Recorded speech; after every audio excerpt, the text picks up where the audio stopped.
So I thought today it might be a great time to talk about the new gold, and that would be lithium. Now, for those of you who've been following me for a while, you know that lithium isn't great. It's not a fantastic battery chemistry. It's not particularly energy dense. It doesn't charge or discharge quickly. It tends to swell and heat to the point that sometimes it catches on fire. And that means it's just not very good for things like transport, where vibration and motion and temperature variation are just par for the day. But it is the best that we have. There are some promising things out there in labs, but nothing that's even close to prototype stage, whether it's vanadium batteries or flow batteries. We don't have anything else that we can produce in volume to provide 1/1000th of 1% of the global vehicle fleet to go EV except lithium. So for at least the next 15 years, it really is the only game in town. I would love for that to be not true. And who knows, maybe we'll have some material science breakthroughs tomorrow. But even if we do, it's another 10 years before that's going to enter mass manufacturing. And that's assuming that we already have the input stream for whatever it happens to be. And that's kind of the problem with lithium. Now, lithium is produced in two ways. You can do your traditional mining, whether open pit or shaft, in order to get the rock, and then you pulverize it, and you turn it into concentrate, and then turn it into metal. Or you get something called spumante, which I'm sure I just butchered the pronunciation of. We're going to put the phonetics here for you. Which you can then dissolve in an evaporation pond, throw in some acids and chemicals and everything, and it basically separates the lithium carbonate from the rest of the rock, and then you can turn that into concentrate. Now, there are two big players in global lithium that collectively produce about 3/4 of everything we have. The first country is Chile, where they produce it via that evaporation technique high in the Atacama Desert. Where the desert really helps with the evaporation. And unfortunately, their expansion plans have kind of stalled because they're in the process of trying to nationalize their industry. Now, overall, it'll probably be a good thing in the long run because it'll be a more compact, sustainable supply chain closer to American and European consumers, less dependent on having to get processing done in China. These are all good things, but they don't happen for free and they don't happen for overnight. And Chile is a country with under 20 million people, so simply the labor in this very, very remote region is going to be a challenge for them. It's a 10 to 20 year process, and that's 10 to 20 years where Chile's participation in lithium production is probably going to stall. Australia, primarily rock mining, is expanding as fast as they can, but rock mining takes a little bit longer to bring online than evaporation mining, or evaporation purification, I guess would be evaporation processing. There we go. So you're not looking at the Australians probably being able to double their output within the next 10 years. Well, within the next 10 years, the world needs at least 18 times as much lithium. So lithium is going to go from the fuel source of the future to something that is a more precious commodity, which is going to shape everything in the electricity space. And if we're going to try to electrify transport, shape everything in the transport space too.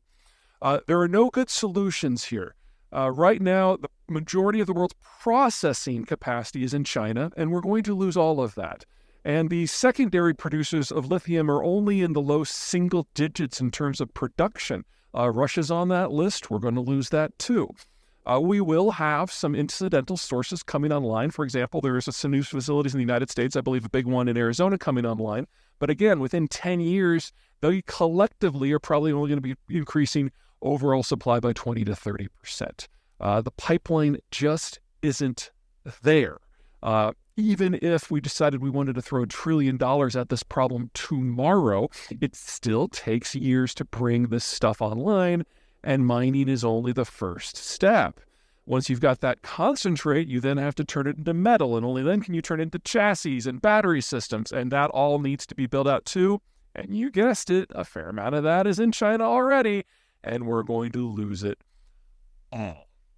So the smart play here remains $1 trillion put into not lithium production, but physical science research so we can find a better battery chemistry, preferably 2 or 3, so that we have a competition to see what the fuel of the future can be instead of being stuck completely on one that we already know probably isn't going to work for us. All right, that's it. See you from the top. Bye. I got a text through, so quick fact check. 47% of lithium right now comes from Australia. They've been expanding in leaps and bounds in the last decade. Chile has stalled out at 30%. Other than that, the rest of it holds. And one more add-on.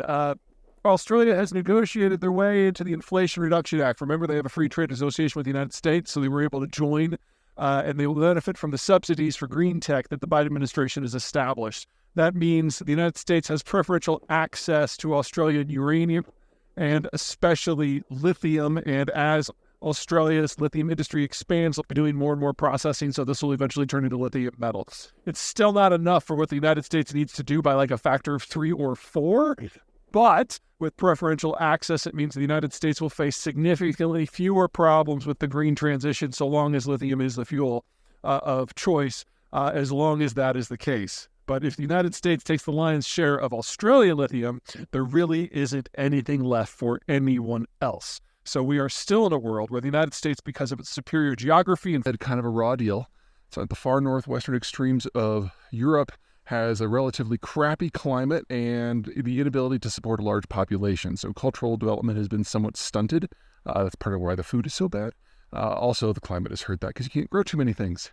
But the biggest problem is it's on the wrong side of Great Britain from the rest of Europe. So its future has always been determined by its relationship with London and London's relationship with the wider world. Now, since 1973, when the Brits decided to be good Europeans, that changed dramatically because all of a sudden Ireland could join the EU at the same time and become a bridge of sorts between the United States and the European Union, between the United Kingdom and the European Union, between the United States and the UK direct. And being the broker and benefiting from access to the greater European market, as well as development funds, Ireland was able to go through the most rapid economic transformation of any country in the European space. And in a very short period of time, roughly 40, 45 years, it went from the poorest country in Western Europe to the richest in per capita terms, unless you include like the divorce capital of the world, Luxembourg, among the real countries. This was amazing. And Ireland became a biotech, a financial, and an infotech center.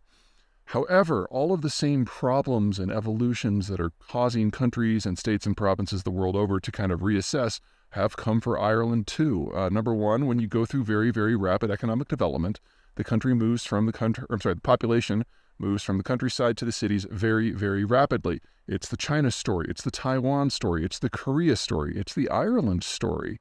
And so Ireland basically had this period of 40 years where everyone was becoming a yuppie and no one was having kids. And all of the money that would normally be spent on child rearing was instead spent on education and infrastructure development. It's a great story, but you can only do it once. And because the birth rate has been so low for so long, Ireland is in danger of flaming out over the next 30 years. Not as fast as, say, the Chinese or the Koreans will, but in the same kind of scope of problem. Second, Ireland is a bridge, and when the UK left the EU, that was a big flashing red siren. Because if the UK is going to negotiate its own deals, then it's going to have independent access to all of these places. And all of a sudden, the bridge that is Ireland doesn't matter so much. Now, the Brits have been uniquely incompetent and wallowing in narcissistic irrelevance ever since the Brexit vote. They've refused to admit that the only path forward for them is a crippling deal with the United States that will give them access to the NAFTA system, but at the cost of any sort of economic sovereignty. Until they accept that, Ireland is still the bridge, and so we're kind of in bonus time. We're kind of in a grace period right now. But sooner or later, the Brits are going to bite the bullet, do what they need to do, and then everything that has made Ireland special from a geopolitical point of view goes away almost overnight. And then they are left with a relatively childless society that has access to the EU, but no longer qualifies for development funds, and no longer serves as a bridge to anywhere, and is simply physically too far removed to matter economically unless they can find a way to go up the value-added scale very, very quickly. Now, the Koreans have shown that that is possible. The question is whether it's sustainable when you don't have a replacement generation. And then finally, there's the capital issue. As everyone ages into mass retirement, the volume of capital that we've become used to seeing for the last 30 years goes away. And for a country that's small like Ireland that has to import most of its capital anyway, that really is the kiss of death. So Ireland, like many other places, needs to reinvent itself. It needs to find a fundamentally new model because the one that they followed very successfully for the last half century is gone. The question is whether they can do that in an environment of demographic degradation and breaking trade links. Oh, I talked about the economic. I forgot the strategic. That's one of Colorado's 6 grizzly peaks behind me. Ireland only has strategic options as London allows. And in the post-1973 era, when the Brits have been European and, for the most part of the EU, that's been wonderful. That's not the case anymore. Sooner or later, the Brits are going to start acting like Brits again. And when that happens, the strategic options that Ireland have are going to shrivel to 2. Number 1, they can attempt to exist in direct hostile opposition, in which case the Brits will treat them like they have through most of history. Or number 2, they can seek some sort of partnership or de facto suzerainty relationship where London calls most of the big strategic moves. We're not there yet, and even if the Brits decided that they had a master plan today, it's not like it's going to happen soon. But Britain does have the world's 3rd most powerful navy. What you're looking for us to get to a point where this might actually be an issue is the Brits able to operate their navy independently of the United States. Because of budget cuts and austerity and economic crises, military spending in Britain has been redirected towards land operations as part of the War on Terror, and yet they never gave up on the 2 supercarriers that they're now operating, the Queen Elizabeth class. But they lack enough supporting naval vessels to provide independent carrier groups. So the Americans are providing that, which means that the Americans have not a veto capability over the British Navy, but the ability to direct it completely.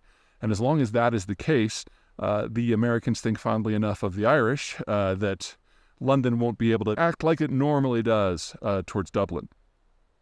This is not for forever. Eventually, the Brits are going to come back into their own, and this will be the strategic question for the Irish. Not today, not tomorrow, but relatively soon, strategically speaking. Now, the Americans aren't going to just do nothing. I would argue that the Irish lobby in Washington is actually more powerful, especially in Congress, than, say, the Israeli lobby. But Ireland is just not a top-tier issue for us so long as the Brits are allies, and they are, and that's not going to change.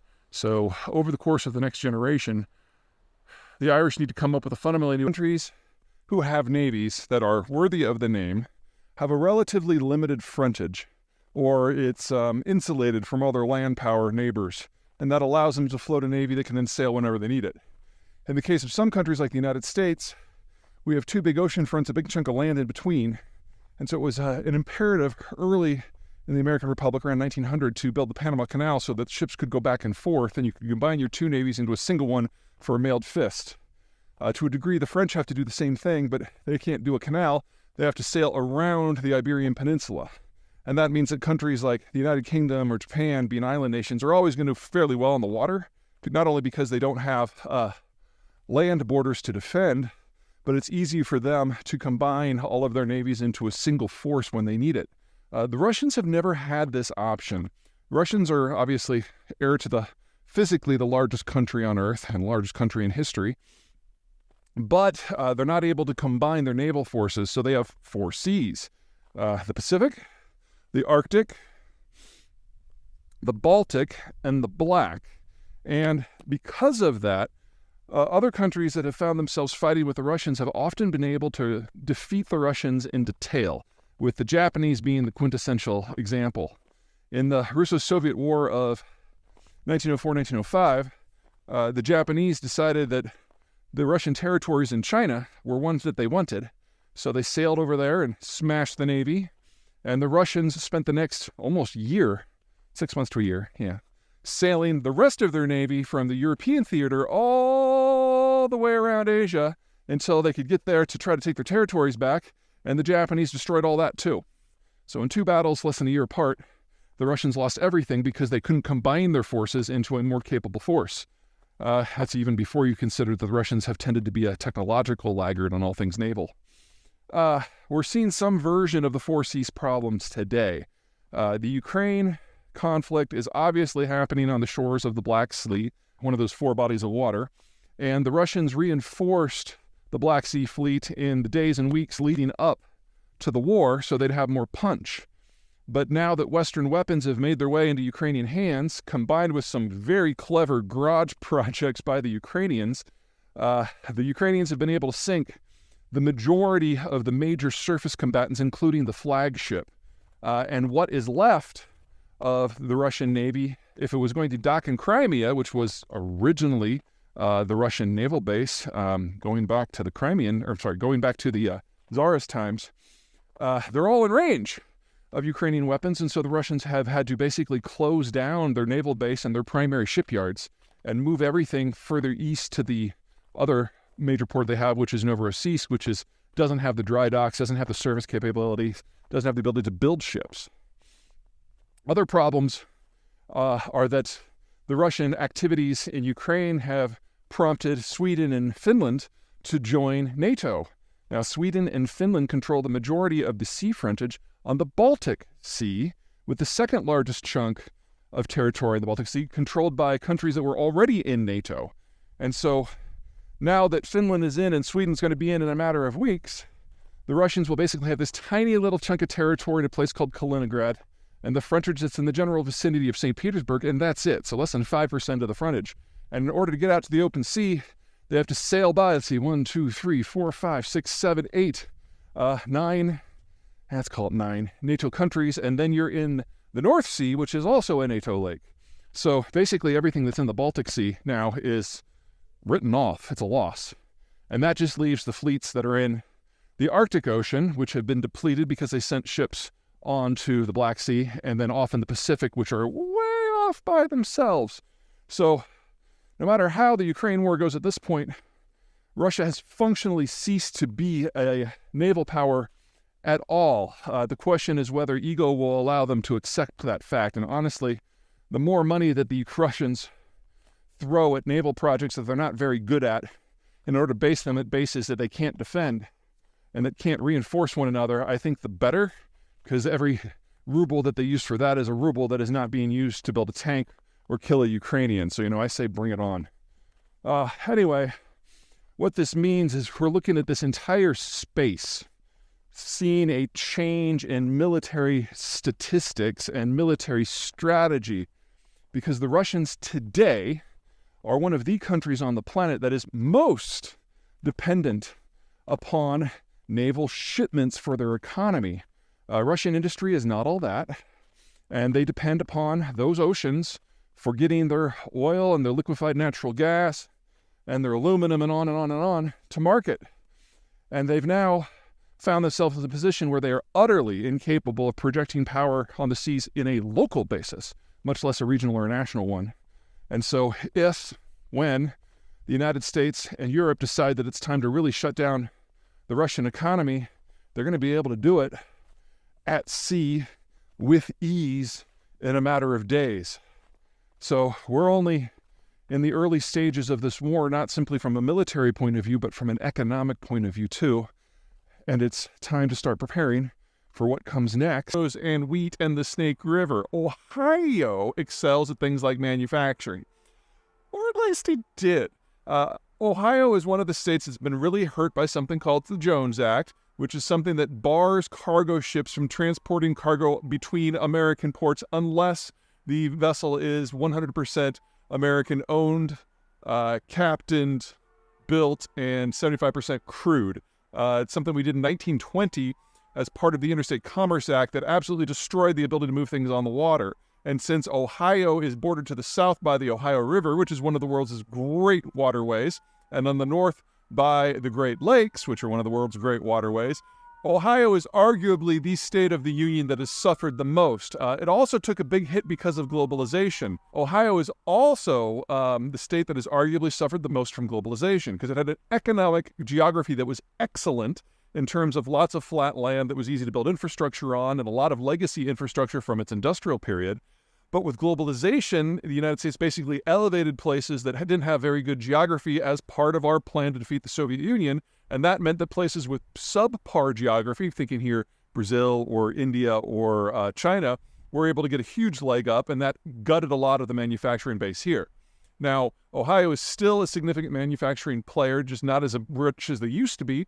And part of the decline in the use of the waterways and because of globalization is part of the reason why MAGA and Donald Trump have done so well in this state and why the state's politics has taken such a hard turn to the populist right. That is in the process of shifting, maybe not the political stuff, but all the economic trends. Deglobalization means that we need to rebuild a lot of industrial plant in other parts of the world, and all of a sudden geography matters again, and Ohio's looking pretty good. Ohio has one of the healthier demographies in the advanced world, suggesting that it has a pretty robust potential workforce. And the state and the local governments here in the Columbus area have been very aggressive at going out and courting the investment, with the single biggest achievement they have being the Intel facility that is just down the road here. Intel is an American semiconductor manufacturer who was the world leader until about 6 years ago when they made a bad bet. They bet that this new thing called extreme ultraviolet lithography was just not ready for prime time, and they designed their chips using an older type of technology that's much more expensive to operate and a lot more finicky. But turns out that EUV actually was ready, and the company that bet on it was TSMC, which is the semiconductor manufacturer out of Taiwan. So today, all the world's best chips are basically made in Taiwan. And while Intel has designed some of the chips that TSMC makes, they don't really manufacture very many of their own, certainly not here in the United States. This new facility that's under construction in Ohio seeks to change that. Specifically, they've got these two models called the 20A and the 18A. If it works, by 2025, they'll be produced in this facility, and they are sub 5, even sub 3 nanometer, which will almost overnight elevate them to producing some of the world's most advanced chips. So far, $20 billion have been sunk into this facility, $2 billion of which is local and federal subsidies. And if Intel has its way over the course of the next decade, that number $20 billion will increase to $100 billion, and that's just for fabrication. That doesn't include any follow-on businesses that are likely to pop out from network effects, whether that is assembly or testing or light manufacturing to take these chips and put them in things that we use every day. So the potential here for the Ohio region to grow is explosive. And that even assumes that we don't want to do anything with the Jones Act. And if we do, then all the old manufacturing is likely to come back as well, because you just can't beat the local geography here for internal transport. So, will that have political connotations? Probably. And that'll get really colorful, but we're going to cover that in a different video. I'm just outside Columbus today, and we're going to talk politics a little bit. We'll use a link in this mail to give you an idea of where I generally think U.S. politics are going. But the general issue here today is we're at an inflection point. Ohioans are proud that they've been voting for the winning side in almost every presidential election for over a century, with only events in 2020 breaking their pattern. And the reason both for it happening and the pattern break is Donald Trump. So before 2020, Ohio was the middle of everything: middle class, middle income, middle in manufacturing, middle in services. It was very representative of the United States as a whole. So it was very easy to track the political wins based on what the Ohioans were thinking. But they did suffer quite a bit from globalization and something like the Jones Act, as you saw in the previous video. And so there's a lot of resentment in the state. And since Donald Trump basically ran on resentment and people who felt they had been left behind, Ohio switched and now is considered a generally populist, conservative, socially area. However, if you remember some of my other work, you know that the political factions that make up the country are moving around. Basically, the American political system is made up of two very large parties because the electoral system forces that into form. Basically, you have to get one more vote than the other guy in order to win the seat, and so therefore you don't want to alienate any potential voters. And in that sort of environment, you get two huge parties that are made up of independent factions that shift around based on changes in economics, sociology, politics, demographics. And in the last 30 years, we've had a lot of things go down. We've had the rise of the baby boomers and now the retirement. We've had hyperglobalization and now its end. We've had the rise of social media and the implosion of information transfer. And through all of that, the two parties held together until very recently. And in the Trump era, that relationship is breaking down. Now, Trump did a lot of things for a lot of reasons to a lot of people, but the ones that matter for this discussion is he elevated a faction known as the populists to power, And they are now the single largest voting bloc in the United States. They're very powerful here in Ohio. But in doing so, he drove away a number of more traditional factions, he would call them rhinos, that include the entirety of the business community. But he was able to court other groups that are more socially conservative, like the Catholics and the Hispanics, over to his side. And as part of that process, there's now a tug of war between the Democrats and the Republicans over the future of organized labor, wherein organized labor is only going to become more and more powerful over the next decade because we need to build out the industrial plant, and most of those jobs are blue collar, and we're in an environment of labor shortage. So we're going to see more and more strikes. What this means is the business community and the labor community, which have traditionally been the two most powerful voting blocs in Ohio, are suddenly swing voters. So everyone got used to Ohio being the man in the middle and ultimately representing what we were all thinking. We're still there. It's just that the two factions that matter the most are at the moment not part of the political process. So what we're going to be seeing over the next few years between this massive reindustrialization and build-out and this political shift is Ohio is still going to be the man in the middle. And where they come down is going to determine the shape of our political parties moving forward. And we're seeing those arguments across the Ohio political landscape right now with everyone in